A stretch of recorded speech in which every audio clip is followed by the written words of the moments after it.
श्री गणेशाय नमः। श्री सरस्वती माते नमः। श्रीमद्भागवत महापुराण की जय। जय जय श्री राधे श्याम। श्रीमद्भागवत महापुराण द्वितीय खंड 10वें स्कंद 62वां अध्याय उषा अनिरुद्ध मिलन।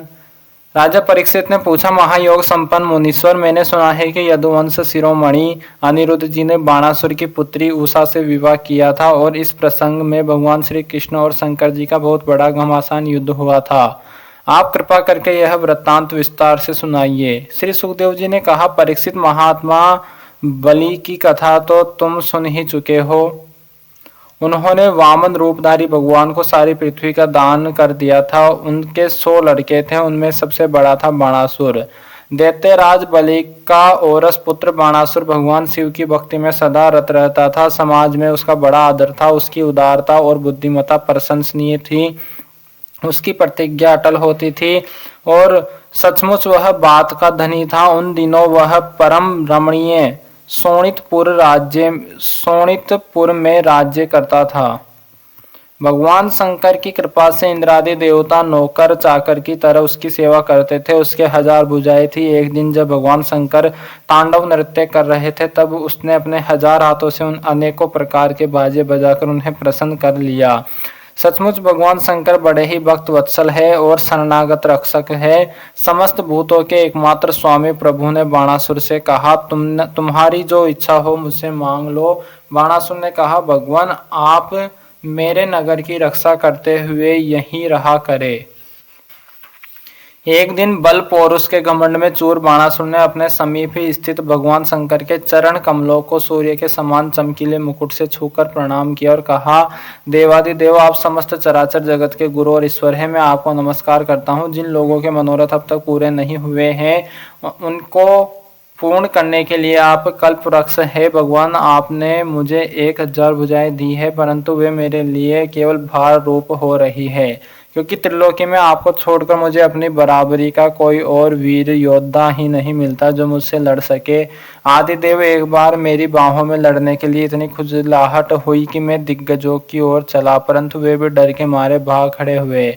उस समय मार्ग में अपनी बाहों की चोट से मैंने बहुत से पहाड़ों को तोड़ फोड़ डाला। बाणासुर की यह प्रार्थना सुनकर भगवान शंकर ने तनिक क्रोध से कहा, रे मूढ़, जिस समय तेरी ध्वजा टूटकर गिर जाएगी, उस समय मेरे ही समान योद्धा से तेरा युद्ध होगा और वह युद्ध तेरा घमंड चूर चूर कर देगा। परीक्षित, बाणासुर की बुद्धि इतनी बिगड़ गई थी कि भगवान शंकर की बात सुनकर उसे बड़ा हर्ष हुआ और वह अपने घर लौट गया। अब वह मूर्ख भगवान शंकर के आदेश अनुसार उस युद्ध की प्रतीक्षा करने लगा जिसमें उसके बल वीर्य का नाश होने वाला था। परीक्षित, बाणासुर की एक कन्या थी, उसका नाम था उषा। अभी वह कुमारी ही थी कि एक दिन स्वप्न में उसने देखा कि परम सुंदर अनिरुद्ध जी के साथ मेरा समागम हो रहा है। आश्चर्य की बात तो यह थी कि उसने अनिरुद्ध जी को न तो कभी देखा था और न सुना ही था। स्वप्न में ही उन्हें न देखकर वह बोल उठी, प्राण प्यारे, तुम कहाँ हो? और उसकी नींद टूट गई। वह अत्यंत विहलता के साथ उठ बैठी और यह देखकर कि मैं सखियों के बीच में हूँ, बहुत ही लज्जित हुई। परीक्षित, बाणासुर के मंत्री का नाम था कुंभांड। उसकी एक कन्या थी जिसका नाम था चित्रलेखा। उषा और चित्रलेखा एक दूसरे की सहेलियां थी। चित्रलेखा ने उषा से कौतूहलवश पूछा, सुंदरी राजकुमारी, मैं देखती हूँ कि अभी तक किसी ने तुम्हारा पानी ग्रहण भी नहीं किया है, फिर तुम किसे ढूंढ रही हो और तुम्हारे मनोरथ का क्या स्वरूप है? उषा ने कहा, सखी, मैंने स्वप्न में एक बहुत ही सुंदर नव युवक को देखा है।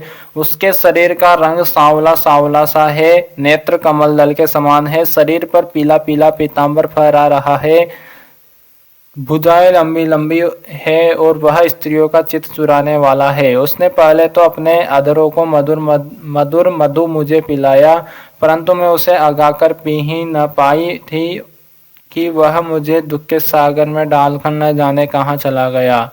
मैं तरसती ही रह गई सखी, मैं अपने उसी प्राण वल्लभ को ढूंढ रही हूँ।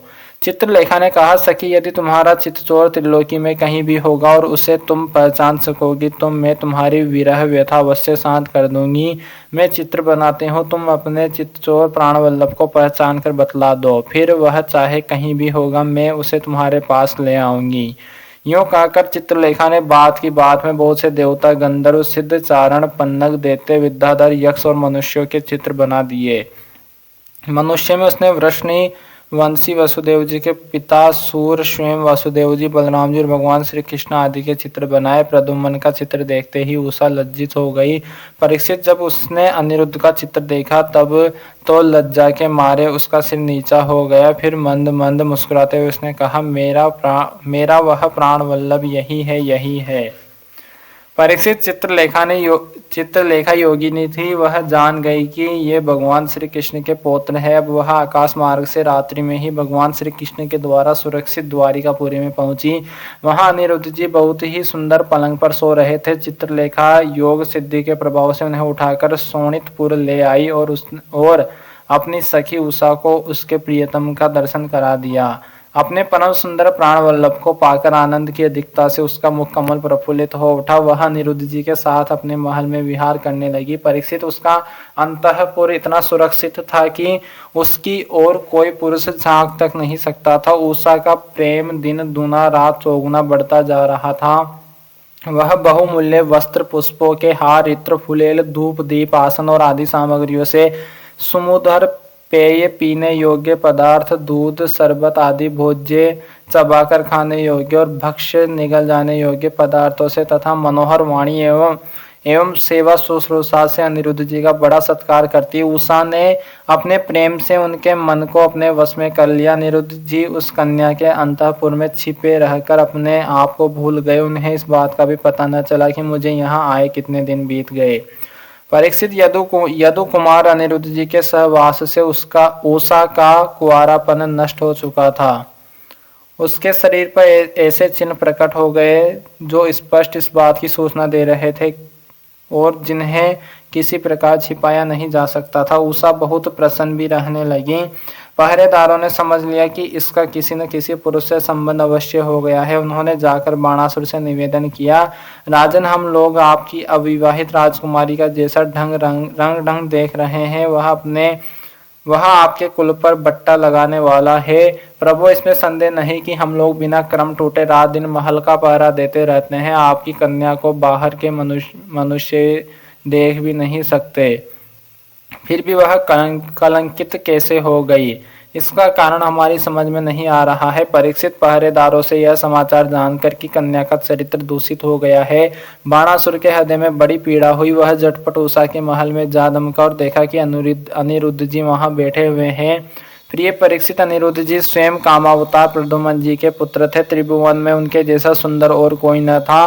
सांवरा सलोना शरीर और उस पर पीताम्बर फहराता हुआ कमल दल के समान बड़ी बड़ी कोमल आंखें, लंबी लंबी भुजाएं, कपोलों पर घुंघराली अलके और कुंडलों की झिलमिलाती हुई ज्योति, होठों पर मंद मंद मुस्कान और प्रेम भरी चितवन से मुख की शोभा अनूठी हो रही थी। अनिरुद्ध जी उस समय अपनी सब ओर से सज धज कर बैठी हुई प्रियतमा उषा के साथ पासे खेल रहे थे।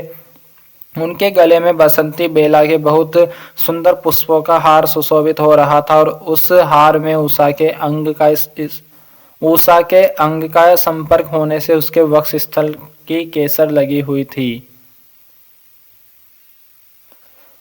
उन्हें उषा के सामने ही बैठा देखकर बाणासुर विस्मित चकित हो गया। जब अनिरुद्ध जी ने देखा कि बाणासुर बहुत से आक्रमणकारी शस्त्रास्त्रों से सुसज्जित वीर सैनिकों के साथ महल में घुस आया है, तब वह उन्हें धराशायी कर देने के लिए लोहे के एक भयंकर परिघ लेकर डट गए, मानो स्वयं काल दंड लेकर मृत्यु खड़ा हो। बाणासुर के साथ आए हुए सैनिक उनको पकड़ने के लिए जो जो उनकी ओर झपटते त्यों वे उन्हें मार मार कर गिराते जाते, ठीक वैसे ही जैसे सुअरों के दल का नायक कुत्तों को मार डाले। अनिरुद्ध जी की चोट से उन सैनिकों के सिर, भुजा, जंगा आदि अंग टूट फूट गए और वे महलों से निकल भागे। जब बलि बाणासुर ने देखा कि यह तो मेरी सारी सेना का संहार कर रहा है, तब वह क्रोध से तिलमिला उठा और उसने नागपाश से उन्हें बांध लिया। उषा ने जब सुना कि उसके प्रियतम को बांध लिया गया है, तब वह अत्यंत शोक और विषाद से विहल हो गई। उसके नेत्रों से आंसू की धारा बहने लगी, वह रोने लगी। श्री सीताराम भगवान की जय, श्री राधे श्याम जी सरकार की जय, हनुमान जी महाराज की जय, उमापति महादेव भगवान की जय, श्री लाडली जी सरकार की जय, वृंदावन बिहारी लाल की जय। श्री सद्गुरुदेव भगवान की जय। अपने अपने माता पिता की जय। गौ माता की जय। सनातन धर्म की जय। श्री सुखदेव जी महाराज की जय। भूदेव ब्राह्मण की जय। भूदेव संतन की जय। विरक्त ब्राह्मण की जय। विरक्त संतन की जय। सभी पितरन की जय। गौ माता की जय। सब ब्रजवासियों की जय। सभी गोपियों की जय। सभी ग्वालों की जय। वृंदावन बिहारी लाल की जय। श्री विराट पुरुष भगवान की जय। भक्त और भगवान की जय। श्री नारायण भगवान की जय। जय जय श्री राधे श्याम। सबको मिले श्री वृंदावन धाम। नमः पार्वती पतये हर हर महादेव। इति श्री